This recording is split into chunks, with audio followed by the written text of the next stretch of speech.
జై శ్రీరామ్, అందరికీ నమస్కారం. వెల్కమ్ టు న్యూస్ అఖండ. నేను మీ కస్తూరి శ్రీధర్. మిత్రులారా, ఒకసారి పైన టెక్స్ట్ చూడండి. బంగ్లాదేశ్ జాంబీలను తరిమి కొట్టడానికి పందులను రంగంలోకి దింపిన ప్రభుత్వం. న్యూస్ మాత్రం సూపర్గా ఉంటుంది. ఖచ్చితంగా మీరు ఈ న్యూస్ని ఎంజాయ్ చేస్తారు. సరే, నేనేం కామెడీగా చెప్పడంలే, మీరు ఇనిది నిజమే. ఈ బంగ్లాదేశ్ జాంబీలను తరిమి కొట్టడానికి వాళ్ళు ఇక పైన తమ వంక చూడకుండా ఉండడం కోసం ఒక రాష్ట్రం పందులను రంగంలోకి దింపింది. ఇదేంద్రా స్వామి, పందులేం యుద్ధం చేస్తాయా లేకపోతే ఇంకోటి చేస్తాయని మీరు అనుకోవచ్చు. ఈ న్యూస్ విన్నారంటే మీకు అర్థమైపోతుంది. ఆ రాష్ట్రం మరేదో కాదు, మన అస్సాం రాష్ట్రం అన్నమాట. ఇప్పటికే అస్సాంలో ముస్లింల జనాభా 40% చేరింది. ఇకపోతే 2040 నాటికి అస్సాంలో ముస్లింల జనాభా 50% దాటే అవకాశం అయితే ఉండదంట. అవకాశం ఉండేదేంది, మనం చూస్తూ ఊరుకుంటే ఖచ్చితంగా అస్సాంలో ముస్లింల జనాభా 50% దాటిపోతుంది కూడా.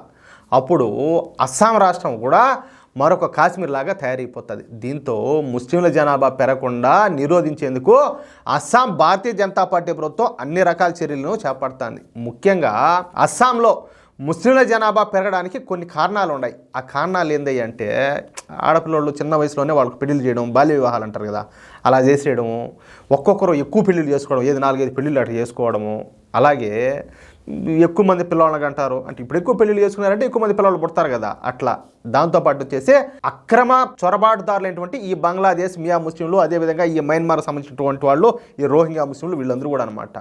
ఈ కారణాల చేత అస్సాంలో ముస్లింల జనాభా విపరీతంగా పెరిగిపోతుంది. అయితే ఈ విషయాన్ని గ్రహించినటువంటి అస్సాం ముఖ్యమంత్రి అయిన హిమంత బిశ్వ శర్మ గారు చూస్తా ఊరుకోలా. ఎలాగైనా సరే అస్సాంలో ఈ ముస్లింల జనాభా పెరగకుండా నిరోధించేందుకు అన్ని ప్రయత్నాలు కూడా చేస్తాను. ఇందులో భాగంగానే ఫస్ట్ ఈ బాల్య వివాహాలు అయితే వాటిని నిషేధించారు. అంటే చిన్న వయసులో ఆడబిడ్డలకు పెళ్లి చేసేదానికి పాపం కదా, అవునా కదా, ఒకసారి ఆలోచించండి. ఈ బాల్య వివాహాలు చేసే మౌలానాలు, అదేవిధంగా మౌల్వీలను, ఆయా పిల్లల తల్లిదండ్రులను అరెస్ట్ చేయడం ప్రారంభించారు. ఆ దెబ్బతో భయపడిపోయి దీని వరకు తగ్గుముఖం పట్టాయన్నమాట బాల్య వివాహాలు. ఇకపోతే ఈ ముస్లిం మగవాళ్ళు ఉంటారు కదా, వాళ్ళు ఎక్కువ పెళ్లిళ్ళు చేసుకోకుండా కొత్త చట్టాన్ని కూడా తీసుకువస్తున్నారు. త్వరలోనే ఆ బిల్లును అస్సాం అసెంబ్లీలో ప్రవేశపెట్టనున్నారు.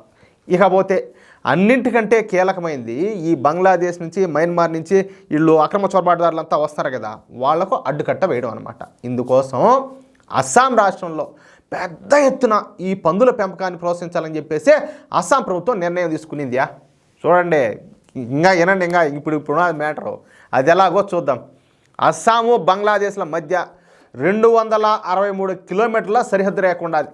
అర్థమవుతుందా? ఈ సరిహద్దులను దాటే ఈ బంగ్లాదేశ్ జాంబీలో అస్సాంలోకి అయితే ప్రవేశిస్తారు. ఎంతటి కట్టుదిట్టమైన భద్రతా ఏర్పాట్లు చేసినప్పటికీ ఈ బంగ్లాదేశ్ జాంబీల రాకను ఆపలేకపోతారనమాట. ఏదో విధంగా దొడిదారిన వచ్చే ప్రయత్నాలు చేస్తానే ఉంటారు. అందుకే ఈ బంగ్లాదేశ్ అస్సాం సరిహద్దుల దగ్గర ఈ పందుల పెంపకాన్ని పెద్ద ఎత్తున ప్రారంభించుకున్నారు. పైకి మాత్రం రాష్ట్రంలో పందుల పెంపకాలను పెంచడం ద్వారా ఆదాయాన్ని సమకూర్చుకుంటున్నాము అని చెప్పినప్పటికీ అసలు ఉద్దేశం మాత్రం ఈ బంగ్లాదేశ్ జాంబీలను తరిమి కొట్టడమే అనేటట్టు కనపడుతుంది. మీకు అర్థమవుతుంది కదా, మీకు అందరూ తెలిసే ఉంటుంది. మామూలుగా ఈ జాంబీలకు పందులు అంటే ఇష్టం ఉండదు. ఇప్పుడు ఈ పందులన్నీ తిరుగుతూ ఉంటాయి, వాటి మొహం చూసా రాలేరు. ఇంకా పంది ఏం చేస్తుంది, తింటుంది, తిన్నాక పెడతాది, పెట్టిన తర్వాత దాంట్లో అడుగు పెట్టగలుగుతారా? పెట్టలేరు, పెట్టరు. రకరకాలుగా ఈ పాటికి మీకు అర్థం ఏంటని చెప్పి నేను అనుకుంటున్నా. ఇకపోతే ఈ పందుల పెంపకం కోసం కెనడా జాతికి సంబంధించినటువంటి ప్రత్యేకమైన పందులను తీసుకొస్తారంట. సహజంగా మన పందులు అంటే ఈడ పెరిగే పందులు యావరేజ్గా ఒక 30 నుంచి 50 కేజీలు అట్లుంటాయి. కానీ ఈ కెనడా జాతికి సంబంధించినటువంటి పందులు దాదాపుగా 90 కేజీల వరకు ఉంటాయంట. 90 కేజీలు అంటే చూసుకోండి, ఇంకా ఒకటి ఏ లెవెల్లో ఉంటుందో. పైగా ఈ కెనడా పందుల సంతానోత్పత్తి కూడా విపరీతంగా ఉంటుందంట. దానికి తోడు అస్సాంలో పంది మాంసం తినేవాళ్ళ సంఖ్య కూడా ఎక్కువగానే ఉంటుంది. దీంతో అన్నీ కూడా ఒకేసారి కలిసి వస్తాయి అన్న ఉద్దేశంతో ఇక అస్సాం రాష్ట్ర ప్రభుత్వం కెనడా నుంచి ఈ స్పెషల్ బ్రీడ్ పందులను తీసుకొస్తుంది. వీటిల్ని బంగ్లాదేశ్ అస్సాం సరిహద్దులకు సంబంధించినటువంటి ఈ స్ట్రాటజిక్ పాయింట్ల దగ్గర ఈ పందుల పెంపకాలను అయితే నిర్వహించున్నారు. అది ఆ మ్యాటర్ అయితేనా ఎట్టడా న్యూసా?